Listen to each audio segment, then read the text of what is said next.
Hi friends, మనం latest model pillar తయారు చేసిన ఫ్రెండ్స్. కింద నుంచి పైదాకా చూడండి, ఈ విధంగా తయారు చేస్తాను.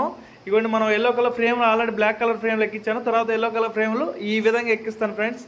ఇగో చూడండి, ఇది ఆల్రెడీ ఎక్కించేస్తున్నాను. టోటల్ ఫ్రేమింగ్ వచ్చేసరికి ఈ విధంగా వస్తుంది. మధ్యలో గ్యాప్లో వండి ఫిల్ చేసి వైట్ కలర్ ఫ్రేమ్లు ఎక్కిస్తాను. ఇంకా మనోడు మౌలింగ్ కొడుతున్నారు ఫ్రెండ్స్. ఇక ఈ విధంగా గ్రైండింగ్ చేసిన తర్వాత ఇక వైట్ కలర్ ఫ్రేమ్లు ఇగో ఈ విధంగా ఎక్కించాను ఫ్రెండ్స్. తర్వాత టాప్లు ఈ విధంగా ఎక్కించేస్తాం. టోటల్గా పిల్లర్ ఈ విధంగా తయారైంది ఫ్రెండ్స్. చూడండి, మీకు ఈ విధంగా ఎదరు సిట్అవుట్లో తయారవుతుంది ఫ్రెండ్స్. సిట్అవుట్లో కానీ మన గేట్ పిల్లర్స్ కానీ మీకు ఏ మోడల్లోనైనా డిజైన్లో మనం తయారు చేస్తాం ఫ్రెండ్స్. ఇగో ఈ విధంగా తయారు చేయించారు. వాళ్ళకి నచ్చిన మోడల్ వీళ్ళు సెలెక్ట్ చేసుకున్నారు. దీన్ని ఈ విధంగా తయారు చేసాం ఫ్రెండ్స్. సిట్అవుట్లో చాలా బాగుంటుంది ఫ్రెండ్స్. ఇది మొత్తం 12 అడుగులు ఎత్తు తయారు చేసాం ఫ్రెండ్స్. దీని ఖరీదు వచ్చేసి మేము చేసినందుకు బండల ఖరీదు మొత్తం 40,000 వరకు ఖర్చు వచ్చింది ఫ్రెండ్స్. మన ఛానల్ కనుక మీకు నచ్చినట్టయితే సబ్స్క్రైబ్ చేసుకోండి, అలాగే 10 మందికి చెప్పండి. Bye friends.